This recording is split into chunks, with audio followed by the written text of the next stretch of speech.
Welcome back to the Artie Lange Show. Our first guest tonight is the editor-in-chief of this magazine, Decibel. It's a heavy metal magazine, and they do a spring baseball preview every year, and that's kind of unique because heavy metal magazine talking baseball. I like that, and this is Albert Mudrian. Albert, thanks for coming on, buddy. Thanks for having me, Artie. Now, you're a Philly guy, I assume, because you were just talking to John about the Eagles pretty intensively.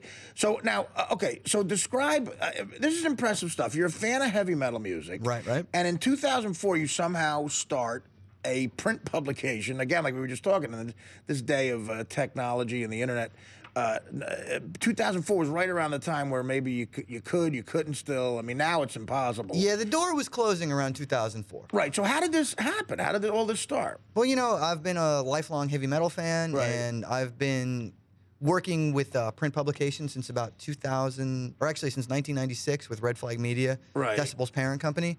And we wanted to start this newsstand publication, and I just kind of felt that there was this niche that wasn't filled in terms of good heavy metal magazines in America. And, you know, I wanted to start something that was fun and had a sense of humor and kind of thought outside the box a little bit in terms of heavy metal. And hence baseball previews, football previews, we do stuff like that. Oh, it's great. I mean, to mix that world with sports. And I just love how like, you know, heavy metal keeps going on. I assume a lot of these bands on the bottom of this issue are newer bands because I just love the names. It's like also featured in this issue. I love this. And it's like the Rolling Stone magazine talking about the Stones or Springsteen. It says also Machine Head, Cavaldertack, I don't know what that means. Ancients with Two Eyes, Iron Reagan, UDO, Coliseum, Batellus, War Beast, Killswitch Engage. That's right. You've got the cadence perfect. Killswitch Engage. War Beast. Now, I remember that from being a kid, like hearing, you know, on the radio, you know, Iron Maiden, Slayer, Metallica, Kill 'Em All. Megadeth. Ride the Light. Well, there was a kid, Joe Muccio, a kid who, again, I've told this story before, whose life I saved down at our prom weekend in Seaside Heights, New Jersey, at a motel that's probably not there anymore, the Franklin Motel. He drank angel dust tea, and I had I called the cops and got him revived. What was he doing? Very touching story. After he drank it. Well, he was like, sir, he thought he could fly, and I had to grab him from flying, and it was a long story.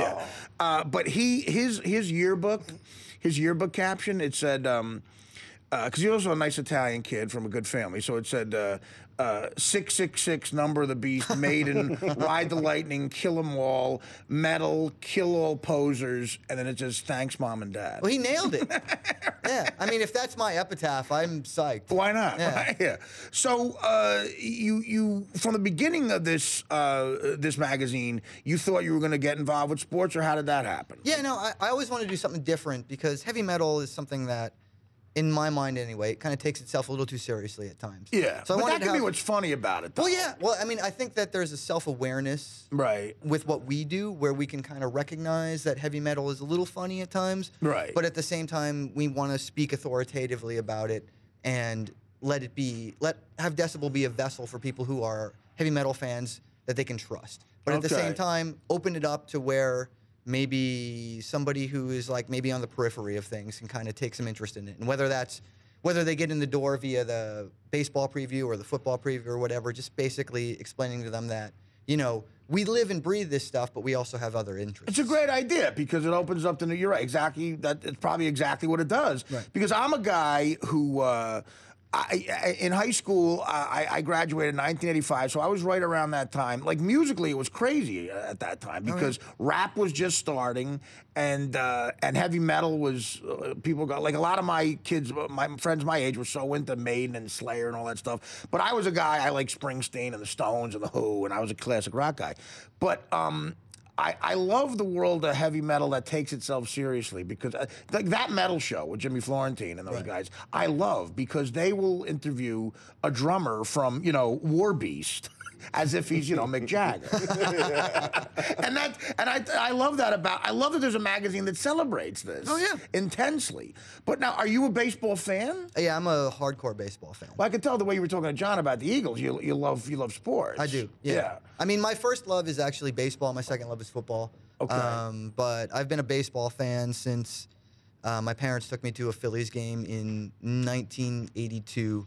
And I saw Pete Rose deliver a walk-off ninth-inning single against the New York Mets in what was Fan Appreciation Day, because my mom and dad, God bless them, would only take me to a game where they knew we would get something free. What'd you get?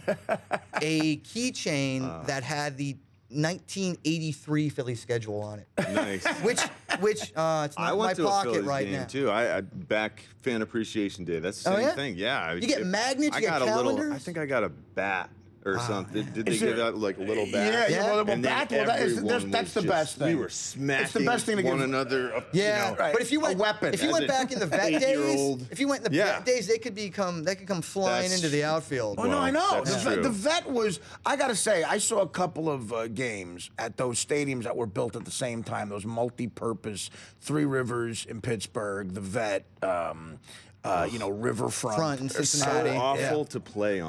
They're so awful. And really not personal at all, just really like a cold atmosphere. And I think it just added to that Philly attitude. Oh, yeah. It definitely did. Oh, my God. There's a vibe. It's basically called the 700 level. Right. And that was the upper deck level of the vet. And the 700 level was kind of like, it was the dregs of society. Well, I got threatened. A guy threatened to throw me off the 700 level. I'm not surprised. Because I was wearing a Lawrence Taylor jersey. It was stupid. I was wearing a Lawrence Taylor jersey, and the guy said to me, "I'm going to throw you off the 700 level." Yeah. Well, I mean, you got to know better. But I said to myself, think of the commitment of the guy was willing to had to drag me up there first to throw me off. It's true.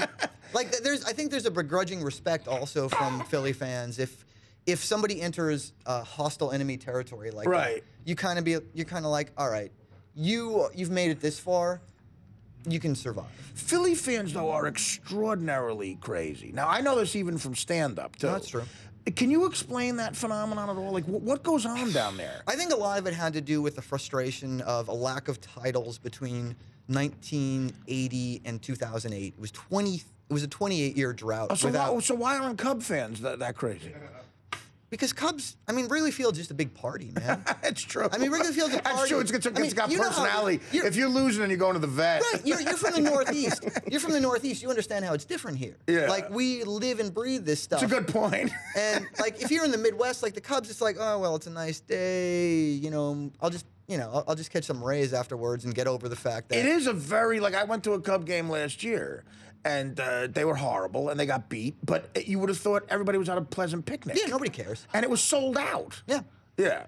You're right. It's here we're like, well, I'm not going to watch those guys. And if I do, I'm going to scream at them. Yeah, it's an East Coast. Right. Yeah. That's a good point. But Philly in particular is nutty. So the Phillies a huge disappointment last year. It wasn't a memorable year for us. So what are you thinking about this year? I mean, listen, I'm a Yankee fan, dude. I was about to say, the party's over for us. The party is over. I hate to tell you this, yeah. but like your year was setting up so similar to our 2012, right? Where it's like so many of your key contributors have aged and are injured, and it's Forget it. We are just gushied up. It's ridiculous. It's not good. Yeah. But you are kind of like hanging on for the cavalry to come back, and you're going to rely on your starting rotation, which is very good. Yeah. Although it's a little old with Kuroda and Pettit, but I think that if those guys stay healthy, you can hang in there. But that was kind of the plan with the Phillies in 2012, where we were like, all right, Howard, Utley, these guys are hurt. Didn't work out. We're going to rely on Hamels, Lee, Vance Worley, and obviously Roy Halladay, and it didn't work out. So what I kind of see is a similar. No, listen, I agree with you. I'm preparing for the party being over. I mean, Yankee games. It's funny this Jeter era, as I'll call it. All the hot chicks came back to Yankee games with the little number 2s painted on their cheeks, and also and those they'll go away. They'll go away because no one's going to want to go to a game when it's kind of chilly still in early May or whatever. And if they're not good, if it's not the place to be, that's how New Yorkers are. And it sucks. Although I can't wait because the traffic won't be as bad. Exactly. I'm telling you, I love when a game. I'm looking forward to them sucking for a little while. No, I concur because the Phillies from up until we had our first NL East division title in 2007, nobody cared. It was Philadelphia. You remember it was in Eaglestown. The Phillies were an afterthought. So for me, it's kind of like, all right, there's not going to be a lot of kind of unsavory folks who've just kind of glommed onto the team in the past couple of years in the stadium. All right. So I'm kind of slightly looking forward to the purging. The purging will be good for you too. No, the purging. We're going to need to do that.